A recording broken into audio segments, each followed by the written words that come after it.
জুলাই বাংলাদেশের ইতিহাসে এখন আর জুলাই কেবল একটি মাসের নাম নয়। জুলাই মানে এক রক্তাক্ত অধ্যায়, গর্জে ওঠা জনতা, কাঁধে কাঁধ মিলিয়ে চলা এক অবিনাশী লড়াই। রুখে দাও স্বৈরাচার, মুছে ফেলো সব অনাচার। জুলাই যেন কাজী নজরুলের বিদ্রোহী কবিতার বাস্তব চিত্রায়ন। বলবীর বল চির উন্নত মমশির। জুলাই বুলেট বন্দুকের সামনে দাঁড়িয়ে বলেছিল, বুকের ভেতর তুমুল ঝড়, বুক পেতেছি গুলিকর। কেবল মুখের কথাই নয়, কাজেও দেখিয়েছে জুলাই। ৬৯ কিংবা ৫২ গণ অভ্যুত্থান কিংবা এরশাদ বিরোধী আন্দোলনের স্রোতধারা বুকে বয়ে এগিয়ে চলা জুলাই হয়ে ওঠে এক অমর কাব্য। ৭১-এর মতো অসহযোগ আন্দোলনকে দেয় একে মহাগতি। ছাত্রদের সাথে জনতার এমন মেলবন্ধন ইতিহাসের বাঁক ঘুরিয়ে দেয়, নতজানু হয় স্বৈরাচার। প্রতিরোধের দেয়াল ভাঙেনি, কমেনি জনস্রোত। গুলির পর গুলি বুক দিয়ে ঠেকিয়েছে জুলাই। একের পর এক সহযোদ্ধা লুটিয়ে পড়েছে। রক্তস্রোতে লাল হয়ে গেছে রাস্তার কালো পিচ, তবু কেউ হাল ছাড়েনি। একজন লুটিয়ে পড়লে দাঁড়িয়ে গেছে শতজন। ঢাকার উত্তাল ঢেউ ছড়িয়ে পড়েছে সারা দেশে। অসীম সাহসে ঘুরে দাঁড়িয়ে স্বৈরাচারের বুক কাঁপিয়ে দিয়েছে জুলাই। শেষ পর্যন্ত শত বিপ্লবী বন্ধুর রক্তে রাঙা জুলাই বন্দিশালার শেকল ভেঙেছে। বহু তরুণ অরুণের বিনিময়ে ১৭ বছরের শোষণের নাগপাশ ভেঙে বিশ্বমঞ্চে মাথা উঁচু করে দাঁড়িয়েছে এক বাংলাদেশ।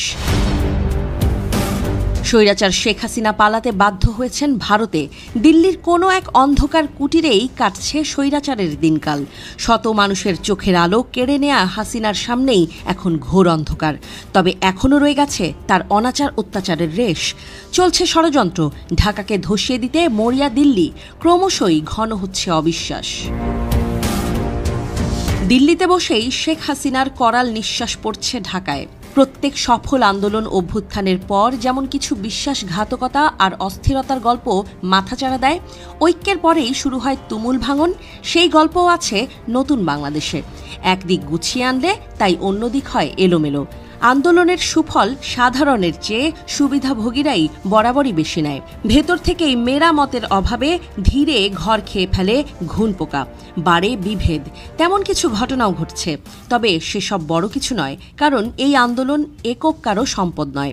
এই আন্দোলন আপামর জনতার, গোটা বাংলাদেশের লড়াই। তাই যেখানেই সংকটের রেশ, সেখানেই এখনও শোনা যায় গর্জন। মানুষ বলে ওঠে, কোনো টালবাহানা চলবে না, আমরা সবাই জুলাই, আমরাই বাংলাদেশ। গত এক বছরে যত শোরগোল উঠেছে, ষড়যন্ত্রের গন্ধ পাওয়া গেছে যেখানে, সেখানেই ছাত্রদের পাশে দাঁড়িয়েছে জনতা, রুখে দিয়েছে চক্রান্তের ঘোরতর কালো জাল। এই আন্দোলনেই এক হয়ে দাঁড়িয়েছিল পাবলিক থেকে প্রাইভেট, শিক্ষক থেকে শ্রমিক, সন্তান থেকে মা কিংবা বাবা। বুলেট বারুদে রোখা যায়নি একে। জুলাই তাই গড়িয়েছে ৩৬তম বাঁকে।